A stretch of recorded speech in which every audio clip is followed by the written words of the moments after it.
Hi, thanks everyone for attending this talk for OSFC 2021. Here as we,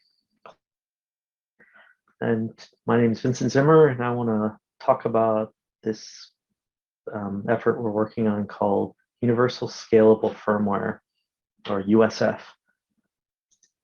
So to give you folks some texture and background on this, I have the following agenda items.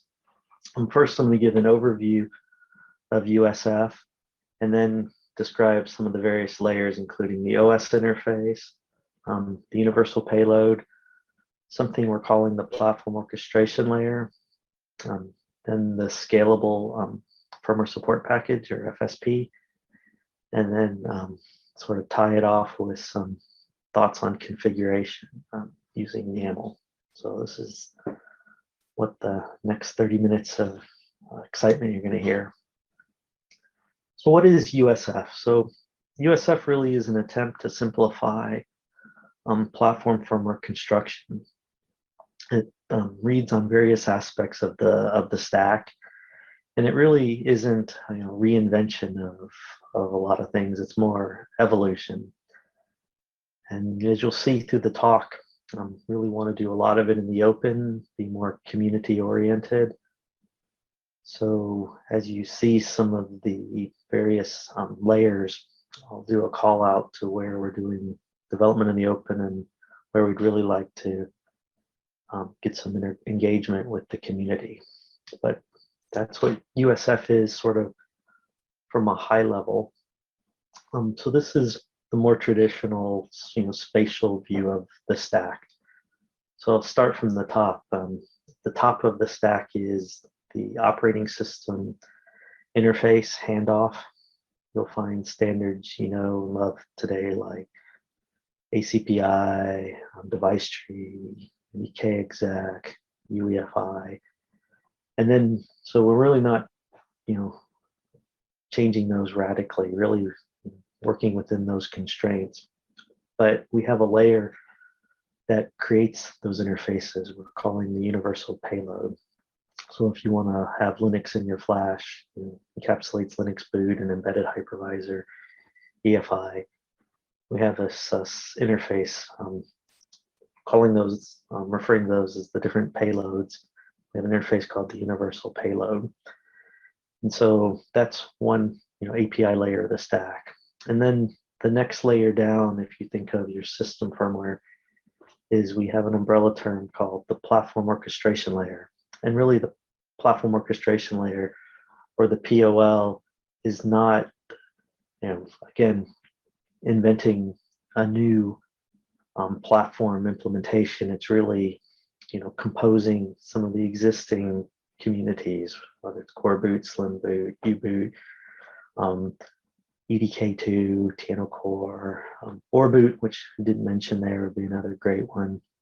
So having those existing communities, could we ease deployment of platforms, namely having some libraries, infrastructure we can share across them all, having the universal payload on top such that we don't have to curate a specific payload interface for some of the existing bootloaders, aligning, exploring if we could align configuration. So again, think of the POL as some potential technology to ease portability and construction of these different bootloaders, or the platform code.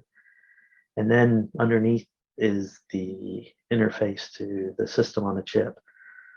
We're calling it the scalable FSP, but it really is today's firmware support package with some potential evolution to address some of the concerns we've heard in the past of porting and evolving and having consistent platform code with the different SoCs. So underneath the FSP, we have a couple layers. One we're calling this SoC abstraction layer with some various IP firmware. For today's talk, I'm really going to spend most of the time those top layers of the stack here, the payload, the platform layer, and configuration, because a lot of the internals of FSP today are not open source. But we'll talk about how, as we potentially evolve the FSP interface, we can maybe mock some of those in the open for purposes of exploring, ease of platform code, porting, and maybe some challenges folks have had with the FSP usage in the past. But some of the fine level details of those IP APIs and that SOC layer, we won't dive too deeply into. So that's kind of the stack: payloads, platform, FSP. And this is, again, the spatial view, or how the interfaces compose on each other. And this, of course, whenever you have a spatial view, you have to have a temporal view as firmware folks. So this is kind of linearizing that stack in time with the reset vector.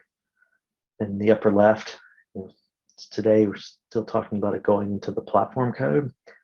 And then the platform code will have interactions with the SOC code through the FSP. The universal payload interface gets us the payloads, and then we go into an operating system. One thing that didn't really see in the spatial stack before was potential runtime interfaces. That's where with USF we have ACPI, UEFI runtime, platform resource monitor, and if you do have runtime code, some of the encapsulation or separation of silicon from platform, just if we want to have that nice hygiene and boundary between FSP at boot time, we want to have that same separation at runtime, and either codify existing interfaces or evolving some interfaces. So this is kind of the USF view from a runtime perspective, but it's really the dual of that last slide. So that's what USF is. Again, the OS interfaces are largely the interfaces you know today, but how do we build them? And the way we start building them and getting some potential reuse is this concept called the universal payload. So we have the bootloader code that does the platform initialization, and then the payload is typically the higher level code from the boot perspective that discovers media, has file system drivers. You want your bootloader code or your platform initialization code to do the bare minimum, program GPIOs, ACPI, whereas the payload code can be your richer set of code, whether it's EDK2 or Linux boot. And so on a Tieno or EDK implementation, these phases are kind of blended because the DXE and EFI phase don't have a clean distinction, whereas in core boot, slim bootloader, they have a more stylized payload phase already. And again, the goal here is really to avoid having to potentially curate different instances of these payloads for the bootloader code. For a class of capability, whether it's EFI or Linux boot or embedded hypervisors, could we have that code as kind of higher level generic code? Could we get more reuse of that code across different bootloaders? Because again, for an EFI payload, you really don't have platform specific details in there. And so what's the value of potentially having to create different instances of that code for different payloads? So again, the universal payload is all vying for this platform independence, as distinct from the POL below it, which by definition is platform dependent. So this is often a large body of code, and we want to get that independence here, such that through this universal payload interface, we can abstract the various bootloaders at the bottom on the right to these various payloads, which would be reusable boxes, versus today on the left-hand side, we have different idioms to talk to the payload, even for payload-based bootloaders like core boot and slim boot. So how do we get there with the universal payload?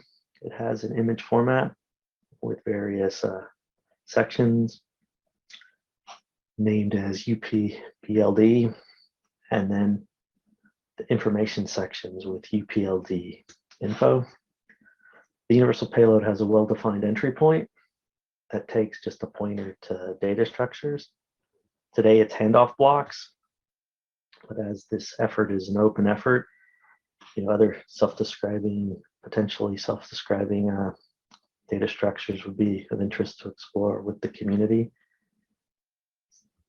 such as CBOR-based. And then what is actually in this handoff block today? Well, some of the information you'll find in the handoff blocks, or the platform code will tell the payload ACPI information, graphics, resource description, and then it'll describe the machine state. Where's your stack? Where are your interrupts? So there's some required handoff blocks, such as the fit, some of these resource descriptor hobs, firmware volume. You have to tell the payload where it can potentially find more content. So these are some of the items you'll find in this handoff block list. And the universal payload also has a well-defined header structure, a signature field, a specification revision, so this can evolve over time, various attributes, a producer ID, similar to how we have that in the FSP. And you'll find all of this information in the universal payload portion of the USF specification, which we'll point to later in this talk. I mentioned earlier that the universal payload has handoff state. So for Intel x64 and IA32, the specification today defines what some of that handoff state is: protected mode, your selectors, state of paging, but opportunities to include RISC-V, ARM32, ARch64, MIPS, PowerPC. Again, since this is an open document and open source, this can be evolved for other architecture bindings. This is just sort of the state of the code and the document as we have it. And really also want to give some context to folks, right? The payloads aren't new. I think this EFI payload picture here represents the EDK to UEFI payload package, which we open sourced in 2014. Even this concept of the universal payload, a colleague talked about last year at OSFC. And then, of course, in that same book reference, circa 99, Linux boot / core boot had the concept of the simplicity of the platform in it as distinct from the richer boot environment via payloads from the beginning. So it's not new. What we're really trying to do with universal payload is, as we've seen a lot of different communities evolve their different uses of payloads, could we get some reuse potentially through having some interface that we evolve with the community? So that's what we're trying to do with payloads. As you telescope down the stack, so we had the concept of a payload with that interface called the universal payload, which would be called by the platform layer. Here, we're calling it the platform orchestration layer because what it really does is orchestrates initialization of silicon and then invocation of the higher level boot code, known as called here as the payload. So it does, again, the POL is responsible for configuring the FSP, looking the payload, and really the design goal here of USF is, can we get some reuse across how these POLs are constructed and then co-evolve both the payload interface at the top and the FSP at the bottom, such that imagine you swap out your SoC, not having to rewrite all your platform code, because for your different board design, your platform code is really where folks spend a lot of their time doing bring up, porting, have value for shipping systems. And for a given socket, for example, changes of that silicon shouldn't disrupt your platform code.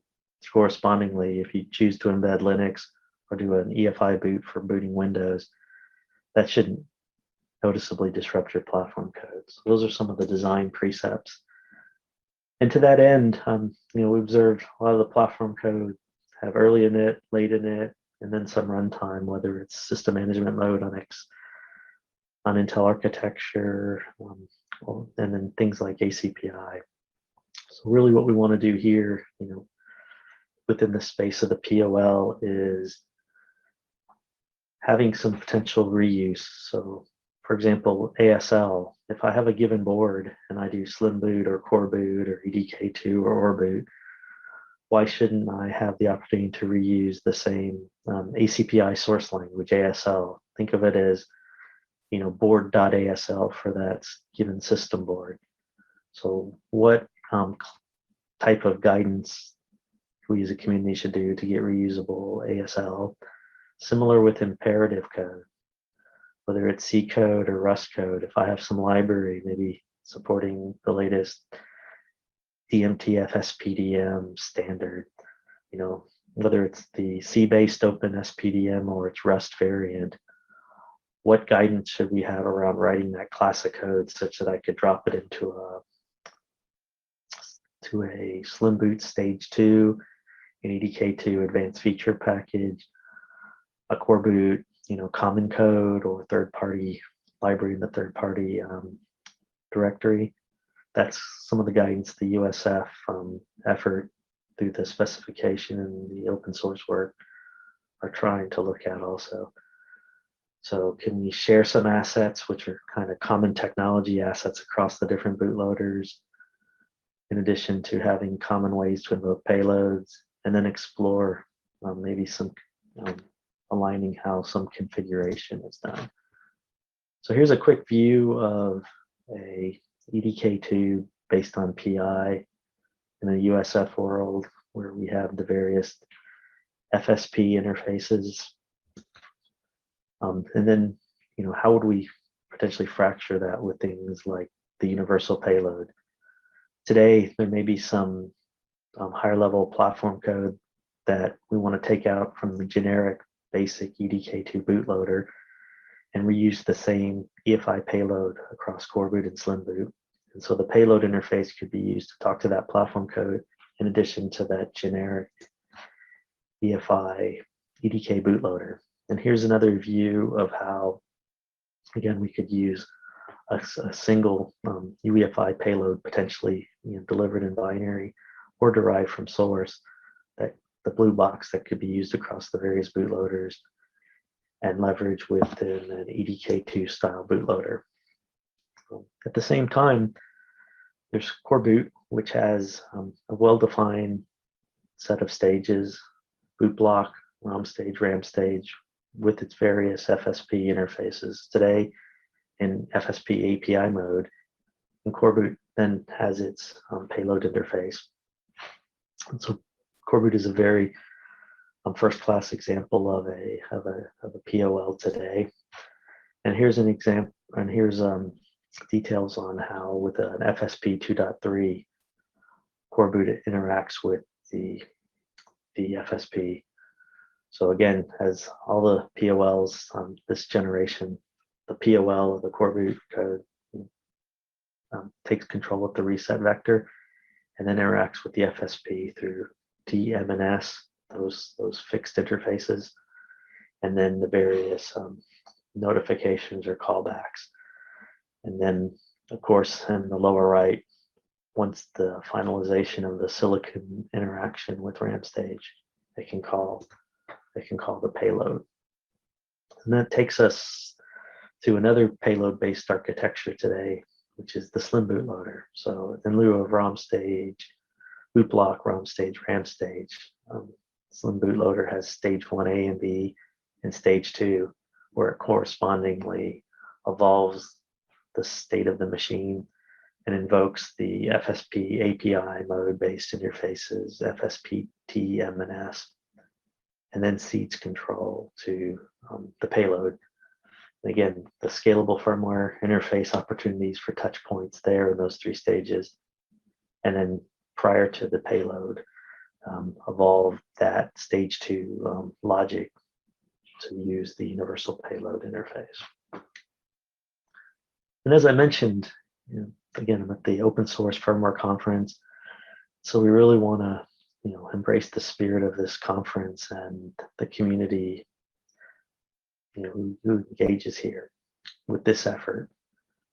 So all of the layers I've talked about our, have our public communities today, the Slim Boot, Core Boot, EDK2, our existing communities. Well, how do they look in a world of universal payloads, for example? So to that end, we have the GitHub site, which describes the universal payload interface. So the actual documentation and the RST content is posted.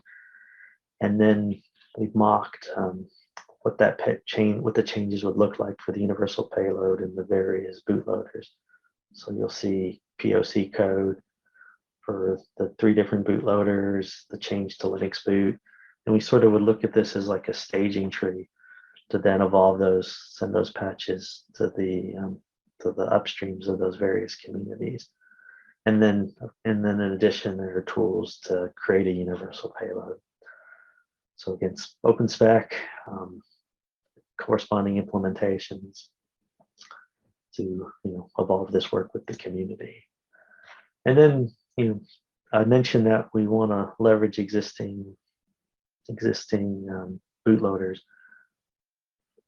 Going forward, Rust really feels like I think a lot of folks are saying if you're starting a new project in 2021, it's almost immoral not to look at a language with safety in mind, like Rust. So to that end, I think the Orboot project is another great POL that we would like to look to add, see if it's making sense to add the universal payload. Orboot folks already have some FSP interfaces.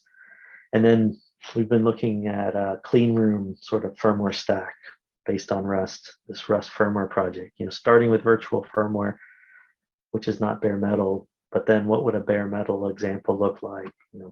Creating the FSP interfaces, the payload interfaces, such that we have examples that if we want to share ASL, board code, have interoperability between payloads, not just the C-based Core Boot, Slim Boot, EDK2, but even embrace the emergent Rust bootloader community. So that takes us from the POL, or that platform layer, that thick middle slice of the cake, to the scalable FSP. So again, here the FSP exists. And since 2012, there's been something like an FSP.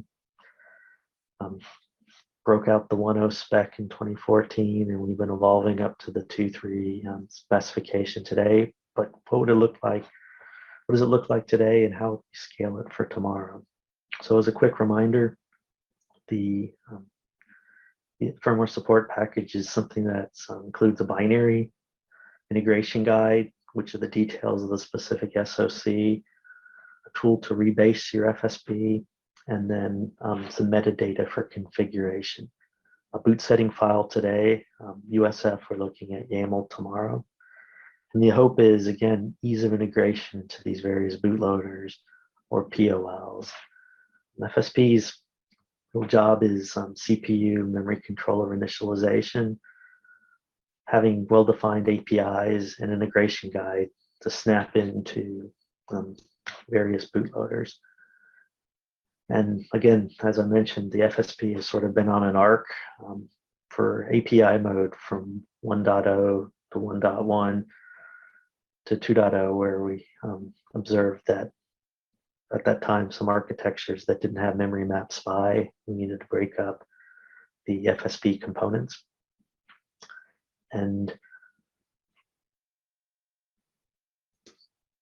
so in addition to the APIs, the FSP has its binary layout, FSPT for temp RAM initialization, FSPM for memory initialization, FSPS for actual the rest of the silicon code initialization. Each of these separate binaries has a header and also has its various respective configuration.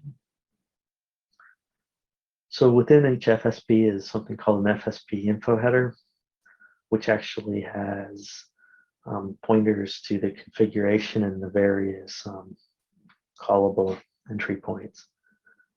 Although I talked about the FSP API mode usage in the context of core boot above. Here's a more generic view, but it's essentially the same schematic.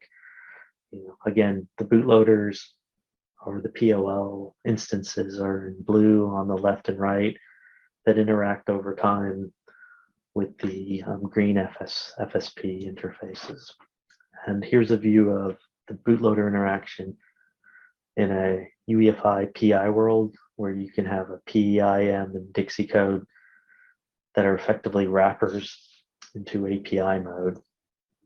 And then with 2.1, to ease some PI-based implementations, although up to 2.0, the fact that an FSP was built with PI class technology was opaque. With dispatch mode, the fact that PPIs exist was made public in the integration guide such that you could directly interact through PPIs, not the API mode interfaces, with an EDK2 PI class bootloader, and we call that dispatch mode. So up to 2.0, we had API mode with 3 principal APIs, dispatch mode with 2.1 added the PPIs, and today's FSPs support both. And here's a little more, again, view of that. Still the same handoff blocks, which convey state information of what the FSP's done, but here you now have the PPIs in addition to the API mode. So a little detail on the FSP consumers. Today they're, again, the specification is at 2.3 level, and we have this website.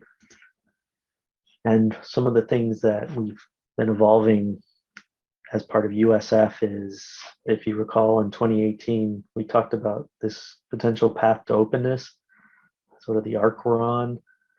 And one of the things we mentioned in 2018 was sort of some transparency into how the FSP is built. So although all FSPs that are on the web are, black box binaries, we built one with QEMU, we call the FSP SDK, to provide an opportunity to essentially show how an FSP works generically, but then to also mock some of the potential changes to the FSP, which is critically important as we work with the platform code community. Something else we're doing with FSP is adding authentication. How do you, if it's a binary, how do you know it's the genuine FSP? So to that end, we're looking at things like reference integrity manifests from the trusted computing group, which are essentially files that describe expected hashes. We took some of that content from the USF spec and published it separately on the FSP site, and then have some bootloader code that generates the live measurements that can be compared against these RIMs or manifests, so that in the supply chain you could discern, is it the FSP I expected? And the last part of USF is configuration, YAML. So today you have to, as you build an FSP, you get the binary, you rebase it, but then you also do the various settings. That's a different workflow from the BIOS setup. So the opportunity here is to align both offline configuration of FSPs and platform configuration, which today has all this various metadata through YAML, and an open source tool called the config editor. YAML is sort of like superset of JSON, key value pairs, comparing to today's boot settings file in YAML. See, it's a lot more reasonable. Today's FSPs all have various BSFs. With this config editor, we now have a way to move the BSF to YAML, have a much simplified way to do the FSP configuration. And the config editor is open source. You can grab it at this location. And sort of to pull it all together, again, I'll sort of go from right to left. We have the payloads with the universal payload interface, the platform layer, where we'd like to simplify construction of platforms by reusable payloads, common libraries, shareable ACPI, aligning configuration. And then on the leftmost, if we evolve the FSP, what would it look like? 64-bit, potentially carrying SMM, and publishing some of the SOC portion of the ACPI namespace. You'll find these things in the FSP SDK on some of the branches, and then a bootable, what we call a bootable FSP or FSP at reset. Could we simplify that FSP interface such that we don't have this schism between API mode and dispatch mode? And then another thing we're working on at a separate, I don't know if we put on the USF site, is a way to expose self-test interfaces. So if I change my POL or payload and I do some different config getter settings of my FSP, am I still in a good configuration state? So the POL could call the FSP and do some self-test. These are all sort of emergent capabilities. And to do that, we'd really like to explore these with the community. We have the USF site, the specifications open for pull requests, as is the code. And then a colleague of mine also have been putting some thoughts on some backgrounds of firmware and how to go beyond the PowerPoint, I guess, working with some of these open source communities in a couple of upcoming books. And with that, again, I'd really like to thank folks for attending this talk and giving me the opportunity to engage with you in OSFC in 2021 here. And I'll flip over to questions or take feedback. And thanks, everyone.